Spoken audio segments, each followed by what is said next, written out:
우리는 하나님의 은혜로 살아가는 사람들입니다. 우리는 하나님의 은혜 없이는 하루를 살 수 없는 사람들입니다. 하나님은 어떻게 우리에게 은혜를 주실까요? 하나님은 무엇으로 우리를 정말 그 하나님의 사람답게 살아가게 하실까요? 하나님이 오늘 우리에게 주시는 가장 큰 선물, 가장 큰 은혜, 그것은 성령입니다. 하나님은 오늘 우리에게 성령을 보내주셨습니다. 그래서 그 성령으로 살아가게 하시는 겁니다. 아까 제가 광고 시간에 말씀을 드렸던 것처럼 다음 주는요, 성령 강림 주일입니다. 성령 강림 주일. 여러분, 성령 강림 주일이 얼마나 중요한지 아십니까? 우리가 기독교에 보통 절기하면 사람들이 제일 처음 생각하는 것이 크리스마스, 성탄절입니다. 그러나 저는 성탄절보다도 더 중요한 것이 바로 이 성령 강림 주일이다라고 생각합니다. 이유가 무엇이냐면 이 성령 강림 주일은 어떻게 보면 진정한 교회의 시작이 되며 교회의 생일이 되기 때문에 그렇습니다. 여러분, 우리 교회 생일은 6월인데요. 그래서 저는 교회 생일은 언제나 이 성령 강림 주일이라고 시작합니다. 만약 우리에게 성령이 오시지 않았다면, 만약 우리에게 성령이 오시지 않아서 우리가 여전히 우리 힘으로 살아간다면 우리는 교회로 살아갈 수 없는 겁니다. 오직 하나님이 그 사랑하시는 자에게 성령을 주시어서 오늘 그 성령으로 살아가는 사람들을 교회라고 불러주시고, 오늘 그들을 통하여서 하나님은 하나님의 살아계심과 하나님의 일하심을 보여주고 있는 겁니다. 그러니 정말 이 교회는 언제나 성령을 생각해야 하며 성령을 기다려야 합니다. 그러므로 이번 한 주는 무엇보다 정말 우리에게 주실 성령, 또 이미 우리 안에 거하시는 성령님을 깊이 묵상하시는 모든 성도님들 되시기를 우리 주 예수 그리스도 이름으로 부탁을 드립니다. 근데 오늘 제가 이 말씀을 준비한 이유가 무엇이냐면, 정말 누가 성령을 받을 수 있을까? 하나님께서 그 기뻐하시는 자에게, 그 사랑하시는 자에게 한량없이 성령을 주시긴 주시는데 과연 누가 그 성령을 받을 수 있을까라는 겁니다. 그래서 오늘 말씀을 묵상하면서 깨달은 것이 하나 있습니다. 성령은 아무에게나 주어지는 것이 아니다. 성령은 누구에게 주어진다? 성령은 기다리는 자들에게 주어지는 것이다. 오늘 이 사실 하나만 기억하셔도 됩니다. 아무나 성령을 받는 것이 아니라 누가 성령의 충만을 경험할 수 있는가? 오직 그 성령을 기다리는 자가, 그 성령을 바라는 자가, 그 성령을 구하는 자가 성령의 충만을 입게 되는 줄로 믿습니다. 그래서 우리가 잘 알고 있는 말씀입니다. 우리 누가복음 11장 9절 말씀 한번 보십시오. 누가복음 11장 9절 10절 말씀 보면, 내가 또 너에게 이르노니 구하라 그러면 너에게 주실 것이요, 찾으라 그러면 찾아낼 것이요, 문을 두드리라 그러면 너희에게 열릴 것이니. 10절 말씀, 구하는 이마다 받을 것이요, 찾는 이는 찾아낼 것이요, 두드리는 이에게는 열릴 것이다. 분명 구하는 이가, 찾는 이가, 두드리는 이가 받고 찾고 열리는 것을 경험하게 됩니다. 그것이 무엇입니까? 누가복음 11장 13절 말씀이죠. 가장 중요한 말씀입니다. 너희가 악할지라도 좋은 것을 자식에게 줄 줄 알거든 하물며 너희 하늘 아버지께서 구하는 자에게 무엇을 주시지 않겠느냐? 성령을 주시지 않겠느냐? 그러니 오늘 우리가 정말 하나님이 우리에게 주시는 그 성령을 받는 사람은 오직 그 성령을 기다리는 자가, 그 성령을 구하는 자가, 그 성령을 찾는 자가 이 하나님의 사랑을 입게 되는 겁니다. 그럼 그때부터 어떻게 살아가게 되느냐? 하나님의 능력으로, 하나님의 지혜로 살아갈 수 있는 겁니다. 오늘 이 말씀의 배경은 주님이 승천하시면서 하셨던 말씀입니다. 주님이 부활하시고 며칠 동안 제자들하고 함께 계셨습니까? 40일 동안 오늘 함께 계셨다. 그러니까 40일 동안 많은 것들을 가르치시고 많은 것들을 보여주시고 40일 동안 그 제자들을 세우고자 하셨습니다. 근데 주님이 하늘로 올라가세요. 하늘로 올라가시면서 너희들은 땅끝까지 가라라고 말씀하시지 않고 먼저 뭐라고 말씀하시냐면, 너희들은 기다려라라고 하십니다. 무엇을 기다리느냐? 성령을 기다리라는 거예요. 그 다음에 가야 된다라고 이야기하셨습니다. 그 이유가 무엇일까요? 성령 없이는 증인이 될 수 없고, 성령 없이는 교회가 될 수 없고, 성령 없이는 하나님의 사람이 될 수 없기 때문입니다. 그래서 주님이 말씀하시기를 너희는 몇 날 못 되어서 그 하나님이 보내실 성령을 받을 것이니 이 성에 머물며 이 성에 기다리고 있어야 한다라고 말씀하시는 겁니다. 그러니 우리는 어떤 존재들입니까? 우리는 힘이 없는 자들입니다. 우리는 능력이 없는 자들입니다. 우리는 무능한 자들입니다. 근데 하나님이 이 무능한 자들을 부르셔서 교회로 살아가게 하신단 말입니다. 근데 어떻게 이 무능한 자들을 교회로 살아가게 하시느냐? 그 성령을 주심으로. 그 성령이 우리에게 날마다 공급하여 주시는 그 힘과 지혜와 능력으로 우리로 하여금 교회로 살아가게 하시는 거예요. 그래서 우리 아까 불렀던 찬양 중에 이런 가사가 있었습니다. 거룩히 살아갈 힘과 두려움 없는 믿음이 어디로부터냐? 정말 이 거룩히 살아갈 수 있는 힘과 두려움 없는 믿음은 우리에게서 생기지 않습니다. 우리의 의지와 우리의 결단과 우리의 결정이 아닙니다. 날마다 하나님이 그 성령을 통하여 공급해 주시는 그 힘과 그 지혜와 그 능력이 있어야만 우리는 하루를 살아도 교회답게 살아갈 수 있는 겁니다. 그러니 오늘 교회로 부름받은 사랑하는 성도 여러분, 날마다 성령을 구하시면서, 날마다 성령을 바라시면서, 날마다 성령을 기다리시는 정말 하나님의 사람들 되시기를 주의 이름으로 축복합니다. 한번 여쭤보고 싶습니다. 여러분들은 지난 한 주 얼마나 성령을 구하셨습니까? 여러분들은 지난 한 주 얼마나 성령을 기다리셨습니까? 정말 오늘 우리의 전부라고 할 수 있는, 우리의 모든 것이라고 할 수 있는 것이 성령인데, 여러분들은 지난 한 주 얼마나 성령을 구하며 성령을 바라며 성령을 기다리면서 살아가고 계셨습니까? 오늘날 교회가 교회답지 못하다라는 말들을 많이 듣고 있습니다. 왜 교회가 교회답지 못할까요? 그것은 교회가 마땅히 구해야 할 것을 구하지 않고, 교회가 마땅히 기다려야 할 것들을 기다리지 않고 있기 때문입니다. 정말 이 시간 우리가 무엇을 구했으며, 우리가 무엇을 기다렸으며, 우리가 무엇을 바라며 살았는지를 한번 돌아보시길 바랍니다. 정말 우리가 그 하나님이 주실 그 은혜와 성령을 바라면서 살았는가? 하나님이 우리의 삶을 채워주실 오직 그것만 바라면서 살았는가? 어떻습니까? 오늘 우리는 너무 그 하나님의 뜻과 하나님의 그 계획과 상관없는 것들만을 구하면서 살았습니다. 그러니 오늘 우리의 삶 속에 능력이 없는 겁니다. 사랑하는 성도 여러분, 정말 하나님의 지혜와 하나님의 능력이 온전히 여러분의 삶 속에 임하기를 바라신다면 무엇보다 성령을 구하시며 성령을 기다리시는 하나님의 사람들이 되셔야 합니다. 그러면 그 성령님이 오셔서 우리에게 하시는 일들이 무엇인가?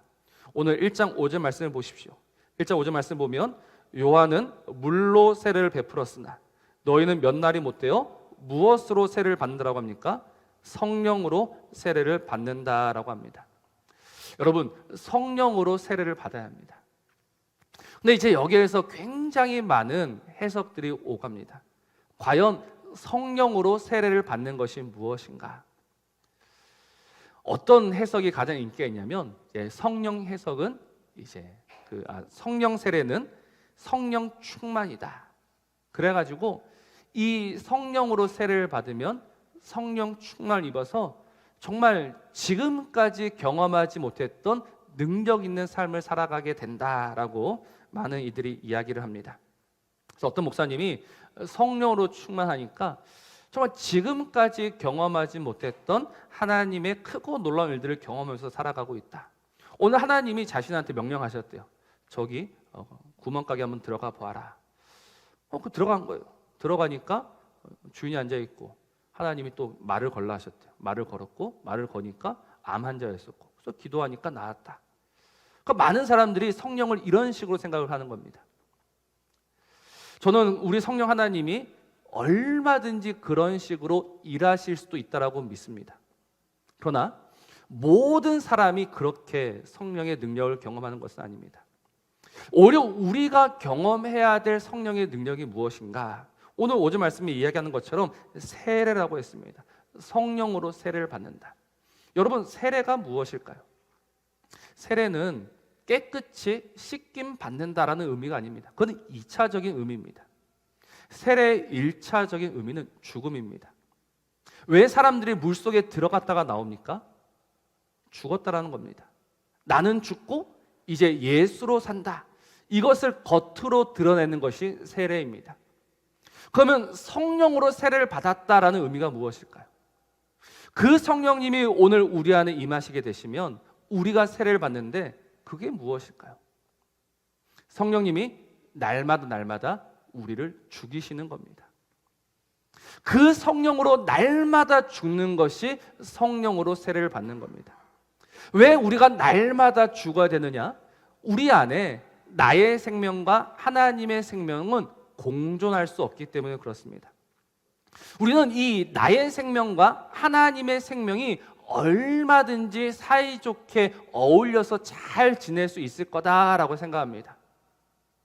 그러나 성령님이 오셔서 날마다 하시는 일이 무엇이냐면 나의 생명을 죽이시는 겁니다. 나의 생명은 죽고 오직 하나님의 생명으로 살게 하시는 것, 이게 성령의 세례입니다. 그러니 성령 세례는 쉬운 것이 아닙니다. 성령 세례는 무서운 겁니다. 두려운 겁니다. 여러분들이 성령을 기다리신다는 것이 무엇이냐면 하나님, 오늘도 하나님의 지혜와 하나님의 능력으로 나를 죽여주십시오라고 말하는 것과 똑같다라는 겁니다.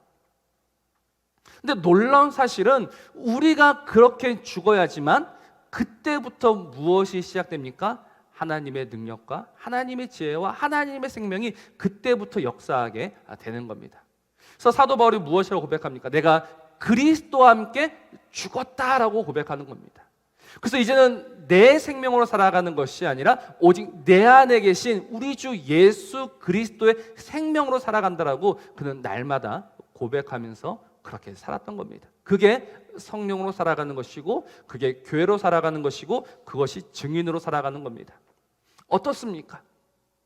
오늘 우리가 정말 하나님께 하나님 나에게 성령의 충만을 허락해 주십시오라고 기도는 하고 있는데 정말 그 충만이 내가 생각했던 그 충만이 맞습니까? 우리는 성령의 충만을 받으면 정말 한번 힘있게 능력있게 폼나게 한번 살아보고 싶다라고 생각하지만 그러나 그 성령님이 우리 안에 오셔서 하시는 일은 오히려 우리를 메마르게 만드시고 우리를 초라하게 만드시고 우리를 죽이시어서 정말 우리 안에 그 하나님의 생명이 충만하게 하시어서 하나님의 능력으로만 살아가게 하신단 말입니다.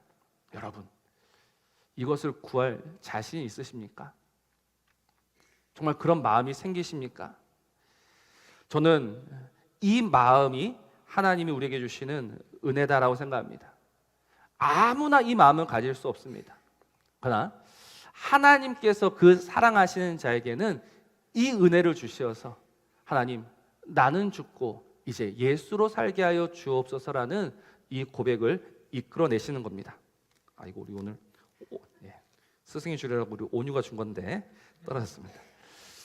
그래서 하나님이 오늘 우리에게 그 성령을 주셔서 그래, 이제 너는 너로 살아가는 것이 아니라 내 소원으로 내 능력으로 내 지혜로 살아가는 것이다라고 오늘도 우리에게 말씀하고 계신단 말입니다.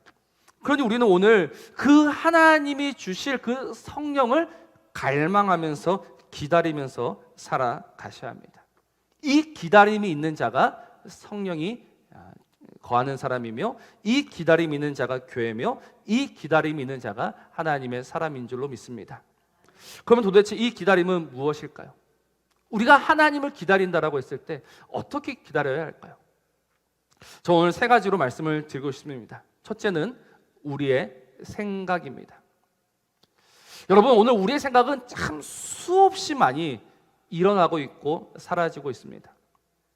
오늘도 수많은 생각들이 오늘 우리를 사로잡고 있습니다. 근데 그 수많은 생각들 가운데 그 하나님의 나라와 하나님의 생명과 하나님의 뜻을 구하는 생각이 우리에게 있습니까? 제가 한번 이번 주에는 곰곰이 제 생각을 한번 정리해 봤습니다. 언제 정리해 봤냐면 눈 뜨면서 내가 생각하는 것이 무엇일까? 내가 눈을 딱 뜨는 그 시간에 내 머릿속에 가장 먼저 떠오르는 것이 무엇일까? 하나님이었으면 좋겠지만, 정말 하나님의 말씀이었으면 좋겠지만 제 머릿속에는 그 하나님의 생각과 하나님의 말씀이 떠오르지 않습니다. 참 죄송하고 부끄러운 말씀이지만 아침마다 드는 생각이 뭐냐면 일어나기 싫답니다.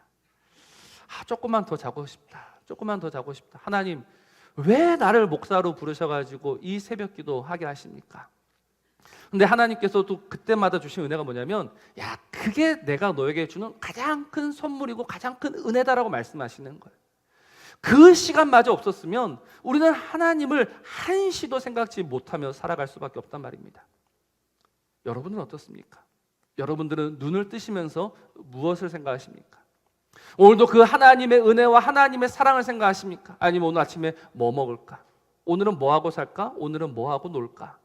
이런 것들만 생각하고 계시지 않으십니까? 오늘 정말 성령을 받았고 또 성령으로 살아가야 하는 저 여러분들이 이 생각부터 교정되기를 주의 이름으로 축복합니다. 그래서 하나님의 거룩한 생각이 오늘 우리의 삶 속에 충만하게 될 때 여러분들의 삶이 하나님의 삶으로 온전히 바뀌게 될 줄로 믿습니다. 두 번째는 그럼 무엇이 바뀌어야 할까요? 우리가 정말 성령님을 기다린다면 두 번째는 우리의 말이 바뀌어야 하는 줄로 믿습니다. 여러분, 생각이 바뀌면 그 생각은 반드시 말로 나오게 되어 있습니다. 오늘 여러분들의 입에서 나오는 그 말들을 한번 잘 들어보시기 바랍니다. 제가 하나님에게서 받은 은혜가 가장 충만했을 때 하나님이 바꿔주신 것은 말이었습니다. 언어였습니다. 여러분, 제가 군대에서 정말 뼈저리게 느꼈던 것이 무엇이냐면 내가 입술을 지키지 못하고 있구나 였습니다. 제가 고3 때 예수님을 만나가지고 그때부터 이제 바로 간 건 아니지만 이제 신학교를 다니고 신대원을 다니고 신대원까지 아니네요. 신학교를 다니면서 나름 이제 나는 하나님의 사람이 되었다라고 생각하고 있는데 군대 가서 제가 느꼈습니다. 군대 가서 제 입에서 나오는 그 거친 말들과 더러운 말들을 보면서 느낀 거예요. 왜 느끼게 됐냐면 제 바로 옆에 있는 후임도 똑같은 신학생이었거든요. 저는 고신이었고 그분은 침례였습니다. 근데 고신의 신학생의 입의 말은 거친데 이 침신의 신학생의 말은 너무 아름다운 거예요. 이분이 생김새가 삼장 법사였습니다. 그래서 침신 신학생이지만 법사라는 별명을 가지고 있는데 정말 이 입에서 나오는 모든 말들이 아름다운 거예요. 군대가 힘들지 않습니까? 군대가 어렵지 않습니까? 그냥 나도 모르게 거친 말이 나올 수밖에 없는데 그는 그 입술을 지켜가고 있더라고요. 그걸 보면서 내가 하나님의 사람이고 우리 안에 성령님이 계신다면 무엇부터 바꿔야 되겠다? 언어부터 바꿔야 되겠다. 그래서 하나님이 날마다 우리 입술을 주장해 주시며 우리의 이 말과 우리의 이 생각을 바꿔주시는 겁니다. 그게 기다리는 겁니다. 얼마든지 원망할 수 있고 얼마든지 불평할 수 있지만 원망과 불평의 말을 삼켜버리고 오히려 감사와 찬송의 말들이 입술에서 나오기 시작할 때 우리 안에 성령님이 역사하게 되시는 줄로 믿습니다. 그건 여러분들이 입술을 지켜가시면서 그 성령님을 기다리시며 성령님을 갈망하시길 바랍니다.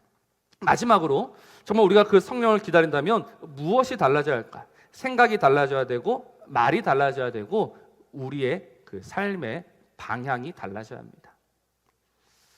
여러분들은 지금 이 모든 삶을 가지고 어디로 가고 계십니까? 이게 정말 중요한 겁니다. 오늘 우리 삶의 방향이 어디로 가고 있는가? 오늘 주님은 우리 삶의 방향을 정해 주셨어요. 너희는 땅끝까지 이르러 내 증인이 되라.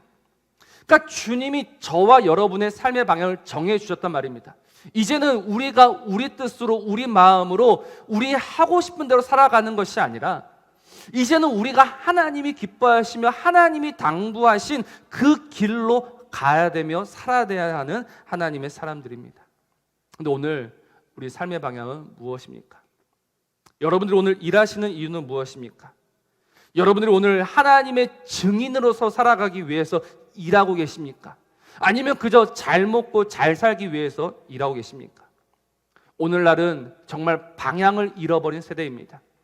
그냥 맛있는 거 먹고 좋은 거 보면서 해외 한번 나가보는 것이 인생을 잘 사는 것이다. 여러분, 그건 세상의 기준이죠. 세상 기준으로 보면요, 맛있는 거 먹고 좋은 거 입으면서 마음껏 여행다니면서 사는 것은 행복한 삶입니다. 근데 우리가 그들과 똑같은 삶을 살아간다면 우리가 어떻게 성령의 사람이고 하나님의 사람이라고 말할 수 있겠습니까? 우리가 정말 하나님의 사람이고 성령의 사람이라는 증거가 무엇이냐면 그들과 살아가는 삶의 방향이 다른 겁니다. 그들은 오직 자신을 위해서 살아가고 있을 때 우리는 우리 자신을 위해서 사는 것이 아니라 우리를 위하여 자기 자신을 버리신 그 하나님의 이름을 위해서 살아가는 것. 그래서 이 삶의 방향이 달라져야지만 누가 임하시며 누가 역사하십니까? 성령님 임하시고 성령님이 역사하시게 되는 겁니다. 이게 성령님을 기다리는 겁니다. 오늘 말씀을 보면 몇 날 못 돼요. 주님께서 이제 40일째 올라가셨고 성령은 언제 오셨습니까? 오순절날 오셨습니다. 그러니 제자들이 오랫동안 몇 달씩 기다렸던 것이 아닙니다. 한 열흘 정도 기다렸습니다. 열흘 정도 간절한 기다림이 있었습니다. 근데 오늘 우리는 어떻습니까? 오늘 우리는 오래 기다려야 할 것 같습니까? 우리는 몇 년씩 기다려야 할 것 같습니까? 그렇지 않습니다. 저 여러분들은 엄청난 특혜를 받은 사람들입니다. 어떤 특혜를 받았느냐? 성령님이 이미 우리 안에 거하시는 줄로 믿습니다. 우리가 간절히 기도해야지만 그때 성령님이 오시고, 또 우리가 기도 안 하면 성령님이 떠나시는 것이 아니라 우리 성령님은 이미 우리 안에 거하시면서 오늘도 우리를 기다리시면서 오늘도 우리를 바라시면서 우리를 향한 그 소원을 가지고 우리를 위해서 지금도 기도하고 계십니다. 이게 저와 여러분들 받은 특혜 중에 특혜라는 겁니다. 이제 우리는 그 성령님을 주목해야 합니다. 이제 우리는 다시 한번 그 성령님을 바라봐야 합니다. 이미 우리 안에 거하시면서 우리의 삶을 새롭게 하시는 그 성령님, 그 성령님을 생각하시고 그 성령님을 기다리시고 그 성령님을 바라시면서 그 성령님이 우리에게 부으실 그 은혜를 갈망하시면서 그렇게 살아가는 하나님의 사람들, 성령의 사람 되시기를 우리 주 예수 그리스도 이름으로 축복합니다. 그래서 오늘 우리 함께 부를 찬양이 더 원합니다라는 찬양입니다. 더 원합니다. 성령님이 우리에게 주실 그 갈망이 있습니다. 성령님 우리에게 주실 그 간절한 소원이 있습니다. 하나님, 이 간절한 소원부터 우리 안에 차고 넘치게 하여 주옵소서. 이 소원을 가지고 우리 함께 노래하겠습니다.